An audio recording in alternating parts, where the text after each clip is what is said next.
शिव को मठाधीश के पद से हटाना ही होगा, और वो कैसे करना है हम जानते हैं। हम लोग मठ की तिजोरी साफ करके इल्जाम शिव पर लगा देंगे। शिव कहाँ है? वो मट गए हैं। ये डब्बा शिव के लिए है, पर खाने का डब्बा तो हमने दे दिया था उसे। शाम हो गई है और अभी तक हमें शिव से बात करने का मौका ही नहीं मिला। क्या बात है? वो कल हमने ना। आप आ गए भाई साहब। भाई साहब याद है ना, आज बड़ी भाभी की पुण्यतिथि पर आपके हाथों से दान होना है गाँव में। मठ का काम हम संभाल लेंगे आज। राधिका का एक स्टूडेंट के साथ झगड़ा हो गया है, इसलिए आप जल्द से जल्द स्कूल आ जाइए। ठीक है मम, हम अभी आते हैं। रुचि के घाव उसकी सच्चाई बता रहे। क्या आप लोग के पास कोई सबूत है राधिका की सच्चाई का? हाँ, हम साबित कर सकते हैं कि रुचि झूठ बोल रही है। देखिए मैडम, इसके चेहरे पर जो निशान है वो नाखूनों के हैं। इसका मतलब जिसने भी इस बच्ची के साथ झगड़ा किया है उसके नाखून बड़े होंगे। राधिका, ये देखिए मैम, राधिका के नाखून बड़े नहीं हैं। राधिका को पता है कि स्कूल में बड़े नाखून रखने की परमिशन नहीं है। रुचि, अगर राधिका ने तुम्हें मारा है तो ये नाखून की खरोंचे तुम्हारे चेहरे पर कैसे आए? मैडम, वो मैं।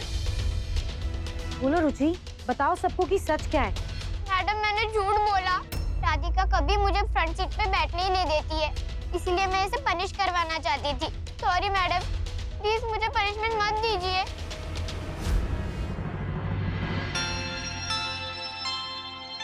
चलो यहाँ से। जी मुझे माफ कीजिए, एक झूठी शिकायत के कारण आप सबको यहाँ पे आने की तकलीफ उठानी पड़ी। And Radhika, you are very lucky girl. आपको इतनी अच्छी मॉम मिली। जहाँ हर कोई आपको झूठा समझ रहा था, वहाँ आपकी मॉम ने आपके ऊपर विश्वास दिखाया।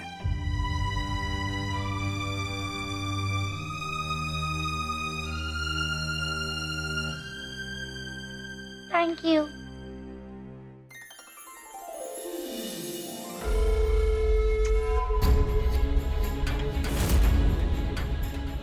अब हम जा सकते हैं ना? I am sorry Mrs Jha. ठीक है।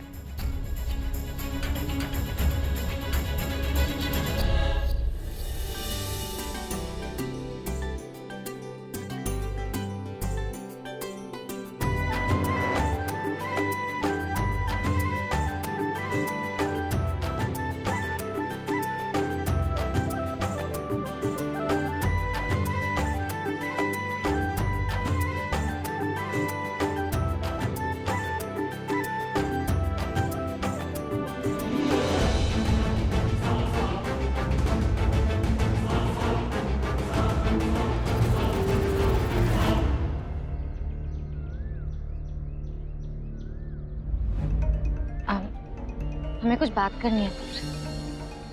हाँ बोलिए, आप सुबह भी कुछ बात करना चाहते थे। क्या बात है, बोलिए।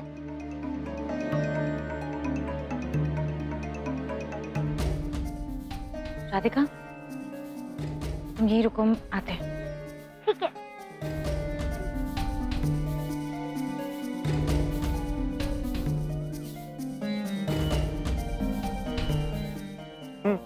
बोलिए। असल में कल से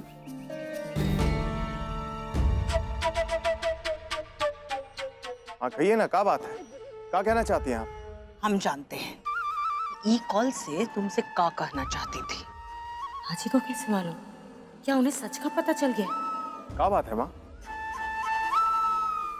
शिवरात्रि का मेला का जिम्मेदारी तुम को नहीं दिए ना, तो इको बुरा लगा। ये अपने आप को पार्वती से कम नहीं समझती, यह बात है। ओह, तो ये बात है। देखिए, आपको अपना तुलना किसी से करने का कोई जरूरत नहीं है, और हम भी आपका बराबरी किसी से नहीं कर रहे हैं। वो कहा है ना कि आप परिवार में नया है, मठ का तौर तरीका नहीं जानते हैं, इसलिए हमें लगा कि शिवरात्रि के मेले का जिम्मेदारी आपको देना ठीक नहीं होगा, बस, और कोई बात नहीं है।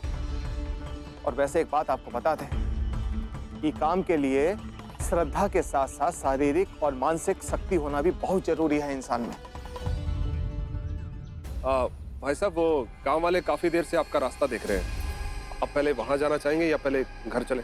ना ना ना, घर जाने का वक्त नहीं। अभी पहले दान का कार्यक्रम एक बार पूरा हो जाए, उसके बाद में हम घर जाएंगे। ठीक है, तो हम मठ चले जाते हैं।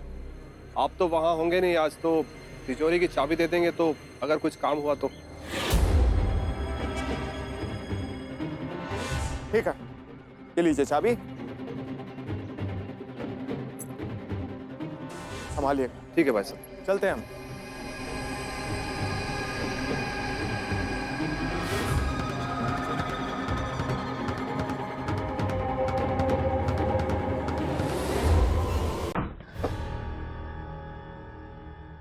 प्रताप ने तो शिव से तिजोरी की चाबी ले ली है और शिव आज मठ नहीं जा सकेंगे।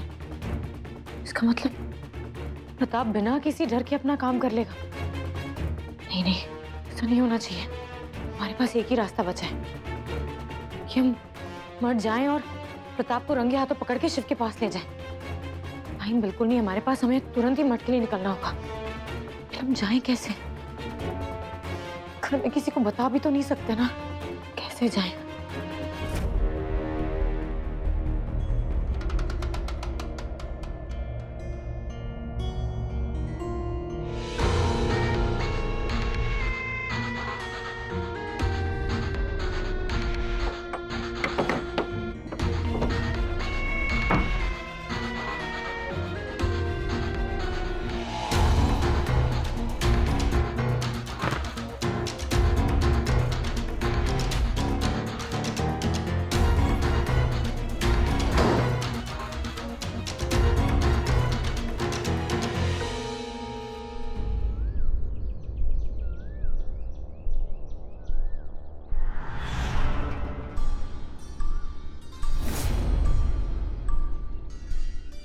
सुनिए जी प्रताप भाई साहब कहाँ होंगे? जी पता नहीं, हमने तो नहीं देखा। पहले जाकर तिजोरी देखते हैं कि सब ठीक है या नहीं, उसके बाद प्रताप को ढूंढते हैं। रुकिए,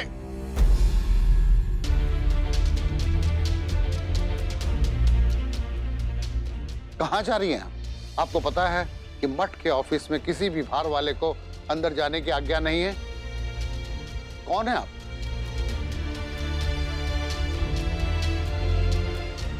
बहू जी। मुनीम जी, हमें तिजोरी देखनी है अभी, बहुत जरूरी है। क्या हम अंदर जा सकते हैं?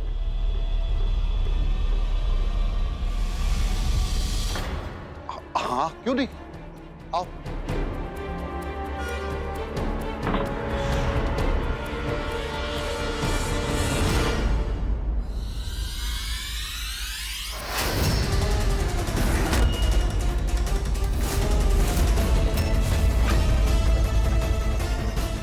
मुनीम जी, शिवदान के लिए कहाँ गए होंगे? हमें अभी उनसे मिलना है। सब लोग राम मंदिर में इकट्ठे हुए हैं, शिव भाई साहब भी वहीं हैं।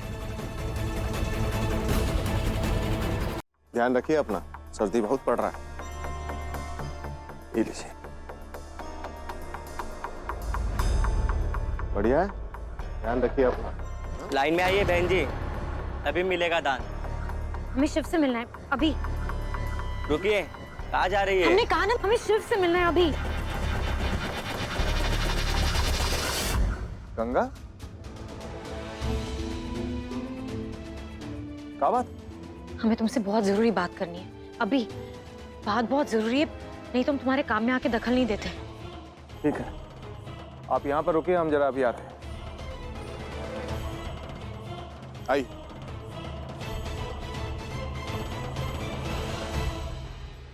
अब बोलिए, क्या बात? मठ की तिजोरी का सारा पैसा गायब हो गया और ये काम तुम्हारे भाई प्रताप ने किया। क्या? हमें कल ही पता चल गया था कि प्रताप तिजोरी खाली करने वाला है और कल से हम तुम्हें यही बात बताने की कोशिश कर रहे थे, लेकिन मौका ही नहीं मिला। हमने सुना प्रताप फोन पे कह रहा था कि तिजोरी के सारे पैसे खाली करके इल्जाम तुम पर लगा देंगे। यही तुम तुम्हें बताना चाहते थे। आपको कोनो धोखा हुआ है। हमारा छोटा भाई प्रताप ऐसा नहीं कर सकता। काहे करेगा वो चोरी? क्या बात की कमी है उसको? वो खुद मठाधीश बनना चाहता है, तुमसे वो ये पदवी छीनकर अपने नाम करना चाहता है। देखो शिव, हम जानते हैं कि तुम अपने भाई से बहुत प्यार करते हो, इसलिए तुम्हें हमारी बात पे भरोसा भी नहीं हो रहा होगा, लेकिन हम बिना सबूत के कुछ नहीं कह रहे। हमारे साथ चलो, हनुमान मंदिर वाले चौराहे पर प्रताप अपने उसी साथी से मिलने गया होगा और तिजोरी की सारी रकम भी उसी के पास होगी। आपको क्या लगता है आप कुछ भी कहेंगी और हम आपके साथ चल लेंगे? हमारा प्रताप गलत नहीं हो सकता। शिव, एक बार हमारी बात मान लो। हम कह रहे हैं ना, हमारे साथ चलो। अपनी आंखों से देखोगे सब तो तुम्हें विश्वास हो जाएगा। गंगा, हम आपके साथ कहीं नहीं जाएंगे क्योंकि हमें अपने प्रताप पर पूरा भरोसा है, समझिए आप?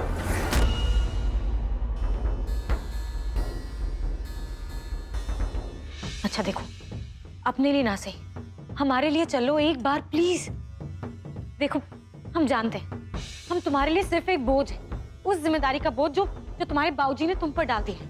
तुम्हें हमसे कोई लगाव नहीं है, ये बात भी जानते हैं। लेकिन इन कुछ दिनों से हम तुम्हारी जिंदगी, तुम्हारे परिवार का हिस्सा बनकर तुम्हारे साथ रह रहे हैं। अगर आज तक हमने एक भी अच्छा काम किया हो ना शिव, तो प्लीज प्लीज हमारी बात मान लो। प्लीज हमारे साथ चलो।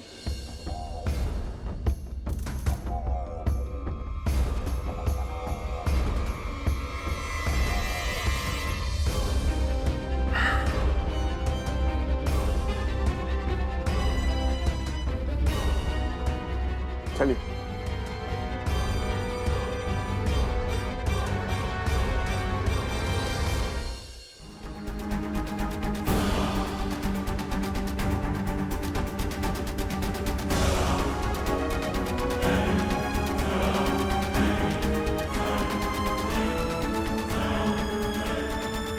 तिजोरी खाली करके इतनी आसानी से नहीं भाग सकते हो तुम प्रताप। तुम्हारी असलियत जान गए हम। उस बैग में सारे पैसे रखे हैं ना, शिव को भी पता चल गया। और अब अच्छा होगा कि तुम खुद अपने मुंह से शिव को बताओ कि तुमने क्या किया है और क्यों। क्या हो गया भाभी आपको? कैसी बातें कर रही हैं आप? अनजान बनने की कोशिश मत करो प्रताप। हमने कहा ना तुमसे, तुम्हारी असलियत सबको पता चल गई है। इस बैग में देखो शिव, तुम्हें पता चल जाएगा कि हम क्या कह रहे हैं। मठ की तिजोरी का सारा पैसा है उसमें। अपने भाई को बदनाम करके मठाधीश बनना चाहते हो ना तुम प्रताप? शर्म आनी चाहिए तुम्हें। इतना भरोसा करते हैं तुम पर शिव, हमारी बात मानने को तैयार भी नहीं थे और तुमने उनका भरोसा इस तरह तोड़ा। आप इतना बड़ा इल्जाम हम पर कैसे लगा सकते हैं भाभी? हम तो सपने में भी ये बात नहीं सोच सकते कि हम शिव भाई साहब के साथ इतना बड़ा धोखा करेंगे। नहीं भाभी, आपको कुछ गलतफहमी हुई है। अच्छा, ऐसी बात है ना, तो हम बताते हैं।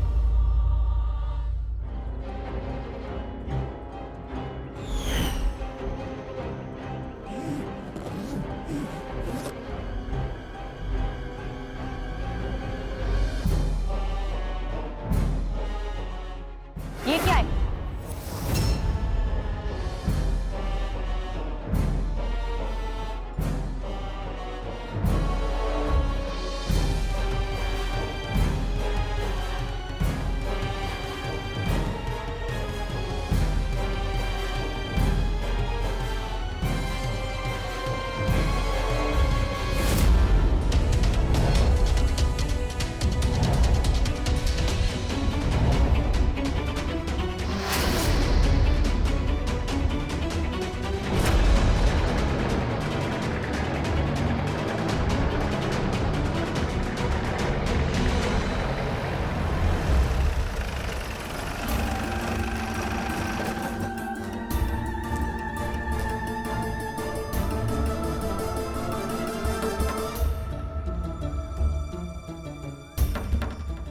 अरे तुम सब यहाँ कैसे?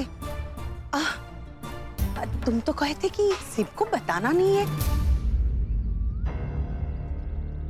वो अचानक से देखेगा तो खुश हो जाएगा, तो फिर शिव यहाँ क्या कर रहा है? क्या बात है माँ? क्या नहीं बताना हमें? प्रताप फोन करके हम सबको यहाँ बुला लिया।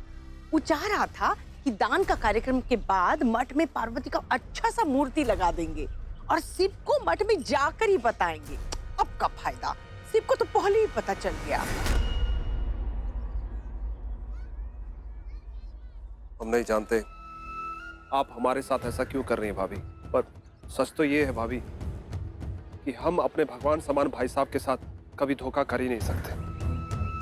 और रही तिजोरी की बात, पुरानी तिजोरी हम ही ने खाली करवाई।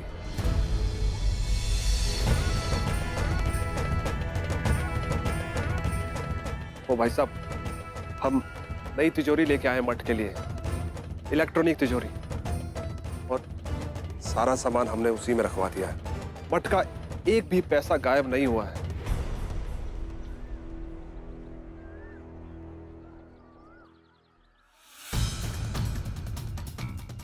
वो अभी कह रहे हैं कुछ तो गड़बड़ है। हमने खुद प्रताप को तुम्हारे बारे में बुरा कहते हुए सुना।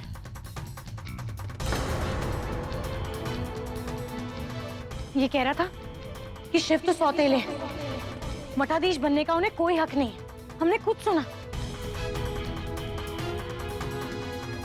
गंगा, हम तो सोच भी नहीं सकते कि जिस लड़की को हम अपना परिवार में इतना प्यार, इतना सम्मान दे रहे हैं, वही हमारे परिवार में फूट डालने की कोशिश कर रही है।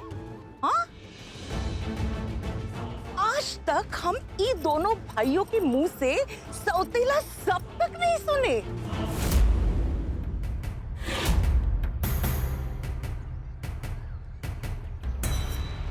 अरे राम लखन जैसी जोड़ी है ये दोनों की। हाँ, तुम आते ही उन दोनों में जहर घोलने का कोशिश कर रही हो।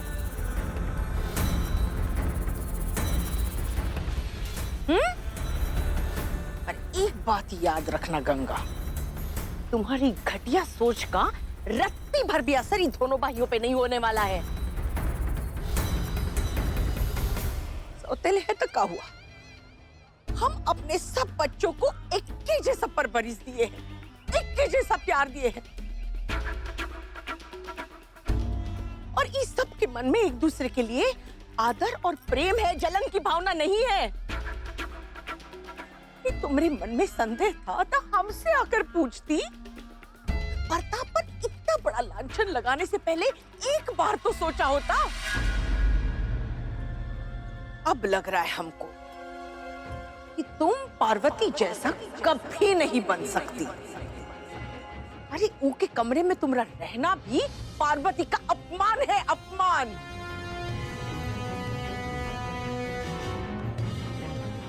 आज लग रहा है कि हमारे पति जो है तुमको ये परिवार का बहू बनाकर बहुत बड़ा भूल किए हैं। तुम जहाँ परिवार की बहू बनने के लायक तो हो ही नहीं, और ना ही तुम शिव की पत्नी बनने लायक हो।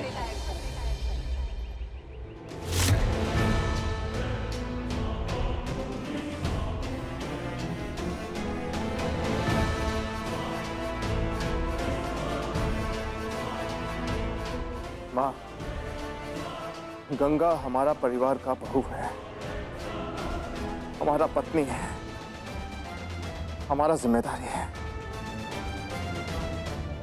इसलिए हम इनका तरफ से आपसे हाथ जोड़कर माफी मांगते हैं।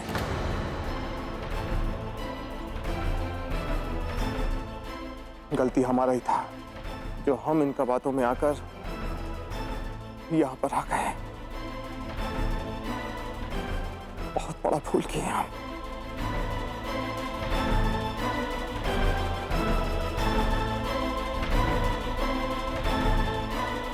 शिव, शिव हमारी बात तो सुनो ना प्लीज। ये झूठ बोल रहा है। हम प्रताप पे झूठा इल्जाम क्यों लगाएंगे? हम कह रहे हैं हमने अपने कानों से सुना था कि प्रताप। और एक शब्द नहीं, वादा किए थे हम आपसे कि आपका निरादर नहीं करेंगे, इसलिए चुप बैठे। हमें अपना वादा तोड़ने पर मजबूर मत कीजिए। पहले ही आप हमें अपनों के सामने शर्मिंदा कर चुकी हैं।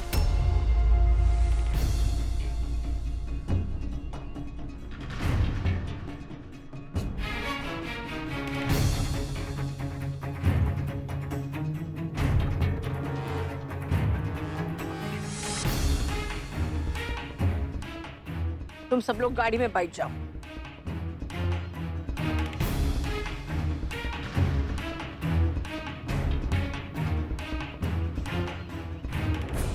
सुनो, कहा है ना कि ऐसा कड़वा बात हम तुमसे नहीं कहना चाहते थे, पर तुम कोई रास्ता ही नहीं छोड़ी। हमरे दोनों बेटों के बीच दुश्मनी लगाने की कोशिश कर रही हो। अंत तो कर रहा है ना कि तुमको धक्के मारकर घर से बाहर निकाल दे। क्या करें? हमारे पति तुमको सिर्फ के साथ ब्याह कर हमारे घर में ले आए। हम तो कभी इस शादी के पक्ष में नहीं थे, हम सब तो शामिल भी नहीं हुए, लेकिन अब जो बंधन है वो नाते निभा रहे हैं, झेल रहे हैं तुमको। वैसे एक काम बहुत अच्छा की हो तुम, राधिका के स्कूल में जाकर वो कुछ सच साबित की। यही लिए तो सिर्फ तुमरे कहने पर यहाँ आ गया, लेकिन प्रताप को चोर साबित करना, तुम्हारी चाल उल्टी पड़ गई है गंगा। अगली बार ऐसा कुछ सोचोगी ना तो जरा ज्यादा होशियारी के साथ सोचना, ठीक है?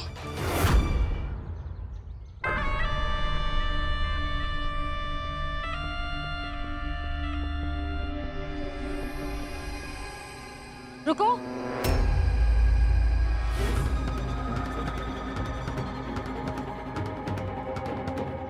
तुम्हें कैसे पता कि शिव को यहाँ लाने के लिए हमने कैसे राजी किया?